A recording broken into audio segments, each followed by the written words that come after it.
Olá, Visão Jurídica no ar, e hoje nós vamos falar sobre um tema muito interessante que é o direito à educação no Brasil.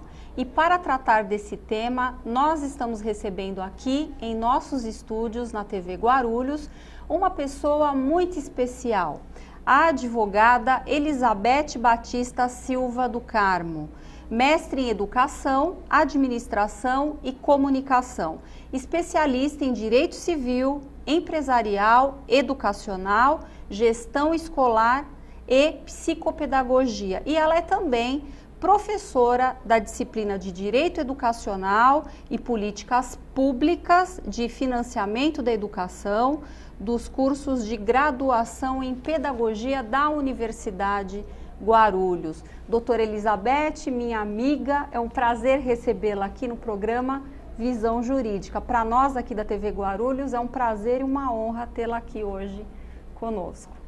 O prazer e a honra é meu, Silmara. Eu fico muito feliz de estar aqui e poder passar um pouco de informações para o seu público. Muito obrigada mesmo, nós agradecemos de coração. Então, para que o nosso telespectador entenda um pouco, né, sobre esse histórico da educação no Brasil, como é que surgiu historicamente, né? O direito à educação, ele sempre foi garantido? Bom, nós vamos fazer uma retrospectiva histórica, né? Desde a Constituição Imperial, 1824, nós já tínhamos... Eu vou pedir para a doutora falar só um pouquinho mais alto, tá, que aí o nosso telespectador consegue compreender melhor, sim. Tá? Então, desde a Constituição Imperial, em 1824, nós já tínhamos na lei essa questão de assegurar a educação, que o poder público assegurasse a educação. E essa normatização, ela veio desde essa Constituição e ao longo dos anos. Até antes de 1960, nós não tínhamos uma legislação específica para a educação. Nós tínhamos leis esparsas, para as devidas modalidades. Então, tínhamos lá lei para a educação infantil, lei para o ensino primário na época, ensino secundário, ensino agrícola, comercial. Não tínhamos uma legislação específica para toda a educação. Em 1961, nós tivemos a promulgação da primeira Lei de Diretrizes e Bases Nacional. Como o próprio nome já diz, ela veio dar uma ampla, assegurar, né, e normatizar toda a educação brasileira, que foi a Lei 4024 de 1961. E ela veio já de 13 anos de tramitação, de conflitos, de uma questão da escola pública e da escola privada. Enfim, em 1961 ela foi promulgada e ela tinha como estrutura o ensino primário e o ensino secundário, né? E o ensino superior. Mas o que era, naquele momento, o direito público subjetivo, o que é isso? O direito que o indivíduo pode cobrar do Estado, ou seja, a vaga. Era o ensino primário, que era o que era obrigatório. Então, as crianças eram atendidas de 7 a 10 anos, né? O que era obrigatório, público e gratuito, né? Como eu costumo dizer, a educação no nosso país, em qualquer país, ela é processo e produto do momento histórico. Então, nós tínhamos lá essa LDB em 1961, que era basicamente democrática, e tínhamos, né, essa estrutura de educação, ensino primário, ensino secundário, ensino superior. Só que mais, não haviam tantas exigências como hoje, né? Era um pouco mais precária. Com certeza, com certeza, mas já assegurava que o ensino primário seria público, gratuito e obrigatório, né? Então, a criança até os 10 anos ela estaria assegurada. Porém, nós tivemos o golpe militar em 1964, que foi aquele momento de turbulência, momento de conflitos, e aí a Constituição começou a ser muito emendada, né? A Constituição de 1961. E tinha que ser à luz da moral, dos bons costumes e da ordem, não à luz da justiça, realmente. E em 1967 nós tivemos uma promulgação de uma Constituição extremamente ditatorial, né? Um momento de conflito, um momento diferenciado. A LDB 4024, ela já não servia mais, porque ela era muito democrática. E aí foi instituída à luz desta nova Constituição, a LDB 5692 de 1971, que trazia aí, era uma lei extremamente ditatorial. Ela trouxe algumas coisas boas, né? Ela instituiu os graus, fez uma escola única. Antes a gente tinha uma escola primária e uma escola secundária, há muito tempo atrás, né? alguns os mais velhos lembram-se que tinha até um exame de admissão para si para o 5º ano, né? A 5ª série, né? Eu me lembro, então, porque era fragmentada, a escola era primária e secundária. Então veio a 5692, que deu assim uma escola única, 1º grau. Então já era da primeira série à 8ª. Então a criança obrigatoriamente entraria aos 7 anos na escola. E houve um momento, mesmo no momento ditatorial, no momento de conflito, houve um ganho, o que se tornou, né? Aumentou a faixa etária. Então a faixa obrigatória de 7 a 14, então já não era mais o primário, era o 1º grau, de 1ª a 8ª série. Mas era uma lei extremamente ditatorial, porque o ensino médio, ele foi obrigatoriamente profissionalizante. Então, as pessoas com menos poder aquisitivo, elas faziam um ensino médio profissionalizante. E aí foi instituído em 68 o vestibular. Então, como é que essa pessoinha entrava na faculdade? Se ela não tinha as disciplinas que o vestibular cobrava. Por quê? Porque ela fazia lá contabilidade, fazia mecânica, fazia prótese, fazia um técnico. Então, o currículo era tecnicista. Não tinha lá biologia, matemática pura, matemática aplicada, filosofia, sociologia. A escola pública tinha que ser profissionalizante. A lei era bem clara, a escola pública deverá ser obrigatoriamente na modalidade ensino médio profissionalizante. A escola particular não. Então o que acontece? Né? As pessoas da escola particular agregavam o ensino superior na escola pública. Por quê? Porque o vestibular barrava. Né? Nós não tínhamos essa dualidade, porque ambas davam prosseguimento, mas na hora de fazer a prova, o aluno de escola pública não tinha condições de passar. Né? Então, e com a Constituição Federal de 88? Isso, tivemos esse período... Quais foram as garantias, as mudanças que foram instituídas? Sim, tivemos esse período de 71 até 1988. Período de 1985, a redemocratização, né? o momento de não ser mais um indicado militar para a presidência. Tivemos, né, foi um momento do Tancredo Neves, do presidente José Sarney, né, que não foi voto direto, mas já não era mais um militarismo, né? Então, começou o período da redemocratização. E aí nós tivemos a Constituição, a Assembleia Constituinte de 1988, que veio, né, trazer, declarar uma fase histórica na educação brasileira, que foi o quê, né? Primeiro declarou a educação o primeiro dos direitos sociais. Então, como o direito à saúde, o direito à habitação, o direito ao trabalho, à alimentação, o primeiro dos direitos era a educação. Isso foi muito bom. Então, ela veio obrigando e trazendo como direito público subjetivo, que é o que eu disse, né? O direito do indivíduo cobrar o ensino fundamental. Então, as crianças teriam que estar na escola, né, obrigatoriamente da 1ª à 8ª série. Então, entrariam na escola aos 7 anos. Né? Eu venho falando disso para a gente poder chegar, né, à diminuição da idade de ingresso. Então, nesse momento, as crianças... para o segundo bloco. Exatamente, as crianças entravam aos 7 anos. Esse foi uma coisa assim, uma inovação muito importante. Trouxe também a municipalização, porque até então o Estado e o governo federal cuidavam dos sistemas de ensino. Né? Já tínhamos aí, tanto na 4024 como na 5692, essa questão de dar uma autonomia para os municípios, mas a lei ainda não tinha batido o martelo. Em 1988, a Constituição elevou os municípios a entes federados. Então dizia o quê?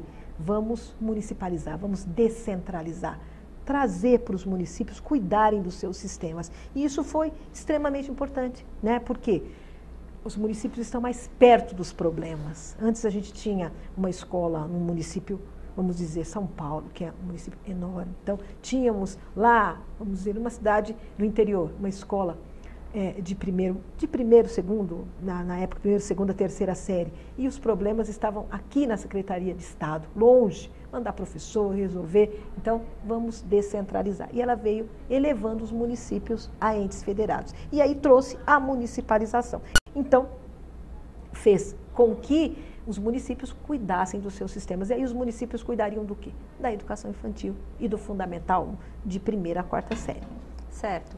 E como foram regulamentadas essas mudanças trazidas, né, pela Constituição Federal? Então, a Constituição, como uma carta magna, ela traz o assunto, a normatização no geral. E a gente precisa de leis que vêm normatizar essas mudanças. Para normatizar essas mudanças, a Constituição era extremamente democrática. Eu falei anteriormente que a 5692 ela tinha um caráter ditatorial.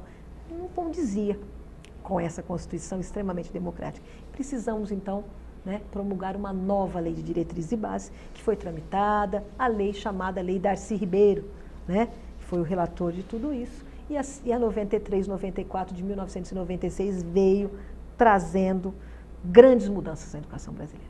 Ela trouxe 3 princípios, ela traz no seu texto legal 3 princípios norteadores, que são, né, a flexibilização, a descentralização e a avaliação.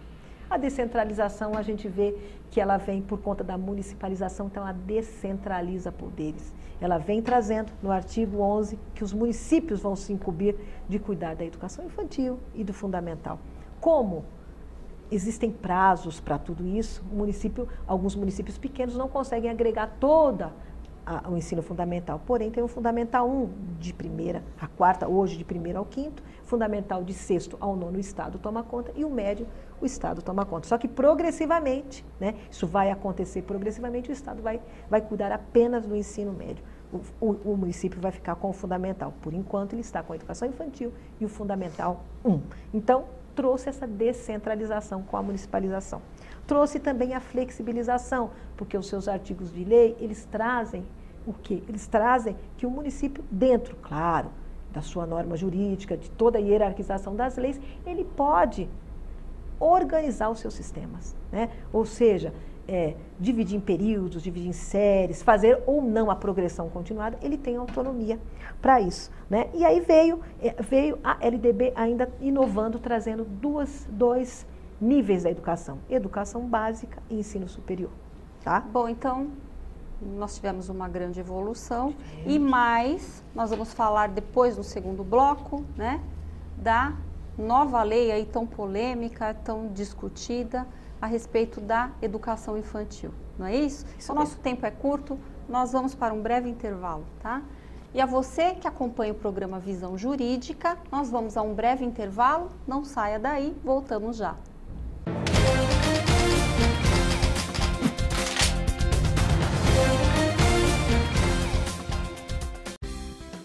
Há 25 anos no mercado de mesas e cadeiras plásticas de madeira ou aço, a Loplast oferece produtos de qualidade e com os melhores preços. Acesse nosso site e consulte outros produtos com preços especiais para atacado e condições de entrega na sua região. loplast.com.br ou ligue 11 3975 5000 3975 5000. Loplast.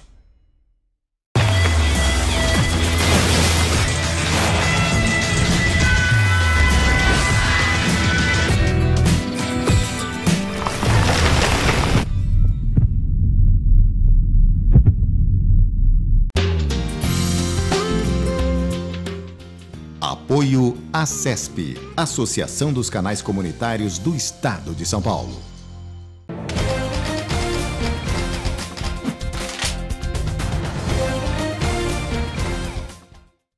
Voltamos para o segundo bloco do programa Visão Jurídica e nós estamos aqui conversando com a doutora Elizabeth sobre educação no Brasil, direito educacional, né?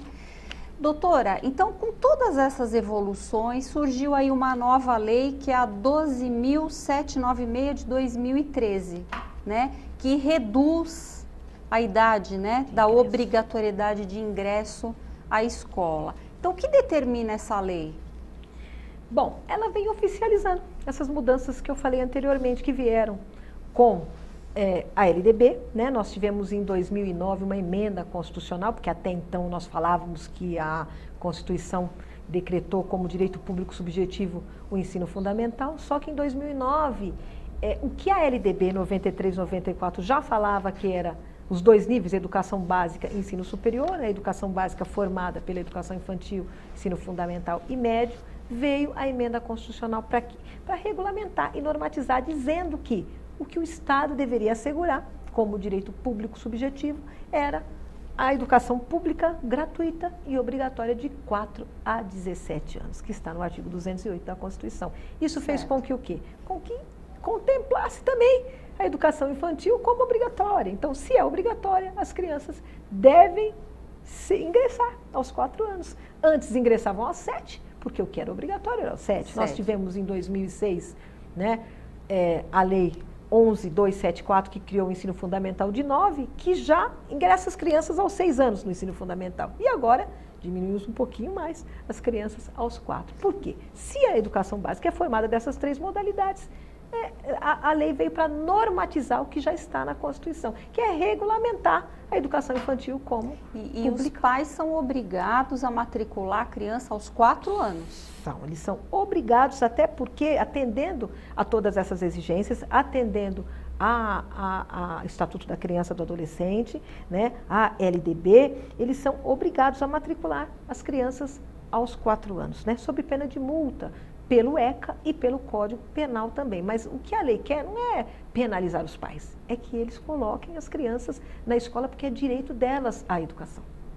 Certo, é justamente o que eu ia te perguntar em relação à penalidade, já é pelo ECA e pelo Código Penal? Isso, pelo Código Penal, que penaliza com multa, e pelo Estatuto da Criança e do Adolescente. Para que tudo isso? Só para assegurar esse direito, porque muitas vezes o pai ele não coloca a criança, não porque ele acha que vai estar prejudicando, é muito pequeno, mas não, é importante, é uma fase super importante que vai integrá-lo, é uma fase que vai tirar o egocentrismo, porque a criança em casa, ela é muito só ela, é tudo para ela, então ela precisa viver em grupo, né? O ser humano vive em grupo. Então, precisa estar integrado. Esse seria o principal motivo da educação infantil ser obrigatória agora. Exato, se integrar, é um direito público subjetivo, então ele tem que estar na escola.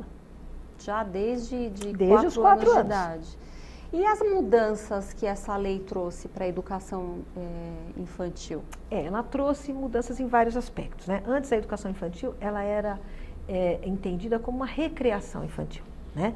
Hoje, a partir dos 4 e 5 anos, a criança, como ela passou a ser obrigatória, ela passa a ter regras, passa a ser normatizada. Então, houve mudanças com relação à carga horária, com relação à frequência, com relação ao período, com relação à avaliação e à documentação a ser exigida, né? pela outra modalidade. Poderia falar um pouquinho para a gente com relação a essa carga horária? Então, no ensino fundamental já Porque a gente fica imaginando assim, né? Uma criança de 4 anos que, assim, obrigada a cumprir um horário, tem horário para entrar, sair da escola, assim, toda a regulamentação em relação a isso. Porque deixou de ser recreação.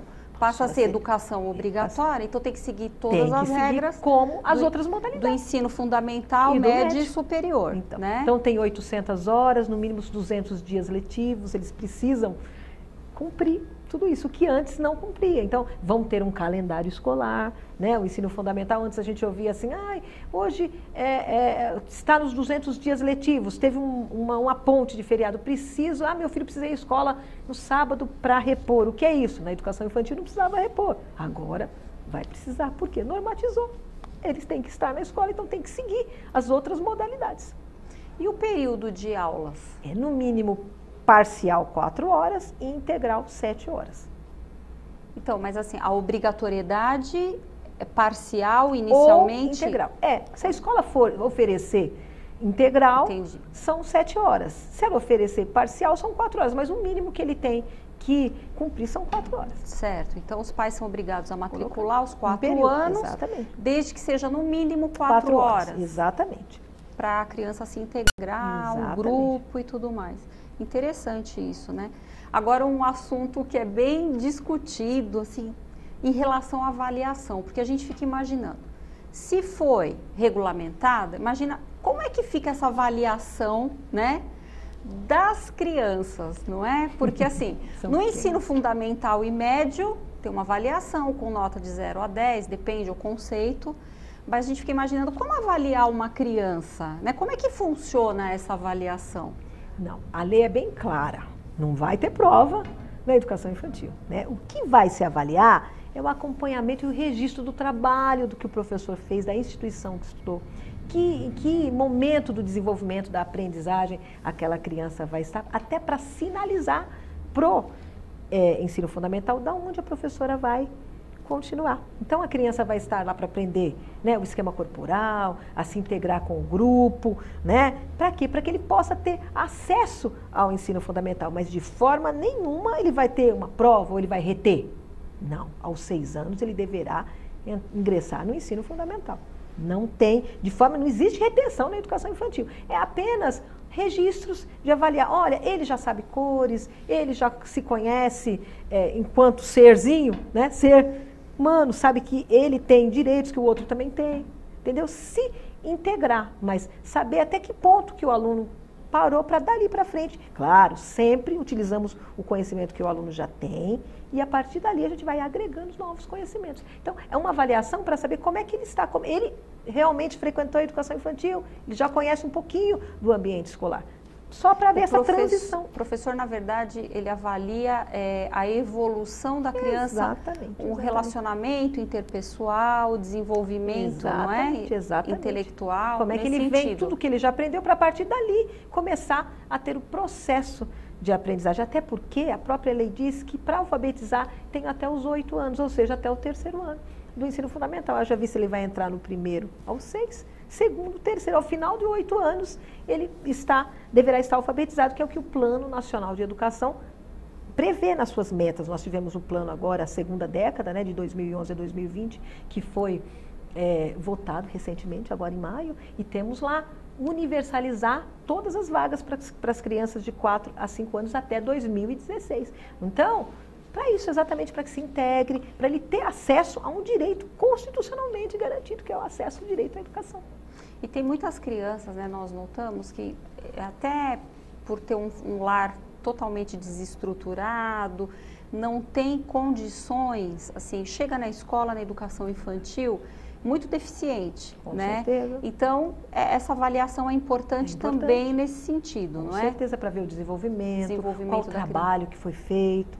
Né? Inclusive, a comprovação dessa estadia dele não é um histórico escolar. A lei fala em atestar, né? Atestar a expedição dessa documentação que comprove que ele esteve, que foi feito um trabalho, que vamos, através dos registros, dos desenhos, como ele evoluiu naquele momento, essa transição. E aí é feito esse documento que é dado no ensino fundamental, para que o professor possa, a partir dali, comprovar. Ele esteve na educação infantil e ele vai estar assegurado de ingressar aos 6 anos, independente se ele foi bem, se ele desenvolveu muito ou pouco. Cada um tem o seu momento de aprender e tem que ser respeitado, né? O seu nível de aprendizagem, todos aprendem, só que cada um... Eu creio também que essa forma de avaliar, entre aspas, né, é um indicador, né, dos problemas sociais, familiares que essa criança,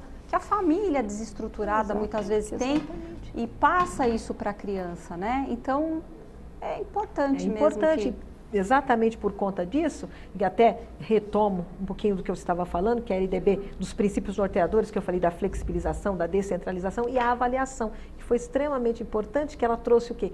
A avaliar tanto a criança como a modalidade de ensino. E a gente tem os indicadores de como está a nossa educação, através o IDEB, o Índice de Desenvolvimento da Educação Básica, ele é feito através nós temos agora a última, né, que é nova, a ANA, Avaliação Nacional de Alfabetização, para ver como é que estão as crianças, porque eu acho que a educação é primordial, né, é uma das pastas importantíssimas de um país. Eu acho que sim, precisamos de mais recursos, precisamos de mais incentivo e precisamos de mais capacitação para os profissionais, porque é importante tudo isso. A criança a base, né? Precisamos avaliar que é a base da sociedade, a educação. E a frequência? A frequência... Ela tem que ser comprovada? Tem que ser comprovada. Como nos outros módulos também? Nas outras modalidades é 75%, desde o fundamental até o superior, né? Toda atividade acadêmica tem que ter 75%. A educação infantil, estamos com 60%. Ele pode ter 40% de falta e 60%. Então, desses 200 dias letivos, pelo menos 120 ele vai ter que frequentar. E, se ele não vier... É função da escola, procurar a família, saber o porquê das faltas, se está doente, o que é que está acontecendo. Se não conseguir comprovar o porquê desta falta com a família e não conseguir retorno, nenhum contato, deve ser informado o Conselho Tutelar, porque legalmente a escola é obrigada a informar essas faltas ao Conselho Tutelar. Então, aqui uma última pergunta, né, porque o nosso tempo aqui é bem curto, infelizmente, mas... Você está convidado aqui a retornar ao nosso programa. eu lendo, né, sobre a legislação, é interessante o seguinte, por que a lei, ela determina que a educação infantil, assim como o ensino fundamental e médio, tem uma base nacional comum? Então, essa base comum nacional é exatamente porque ela é obrigatória. Então, todas as crianças, independente de que estado estiverem, vão ter que entrar na escola aos 4 anos. Então, você imagina uma criança que vem de um outro estado.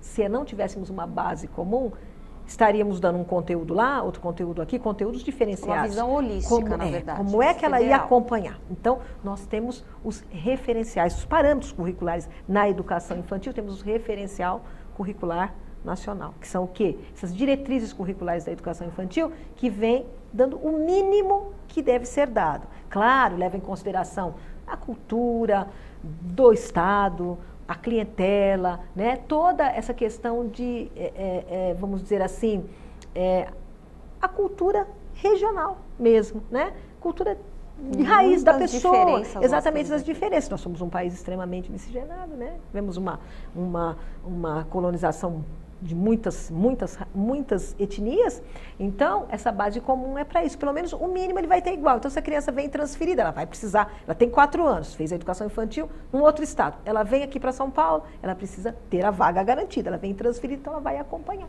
porque o mínimo, os parâmetros curriculares do referencial curricular da educação infantil é dado em todos os estados, para ter uma unidade. As realidades são muito, os estados são muito diferentes. São, né? diferentes, mas pelo menos o mínimo, o parâmetro, certo, ele tem para acompanhar. E claro, e aí aqui tem aquela parte diversificada do currículo, que vai trabalhar com a cultura regional, com as raízes culturais, que é bastante importante.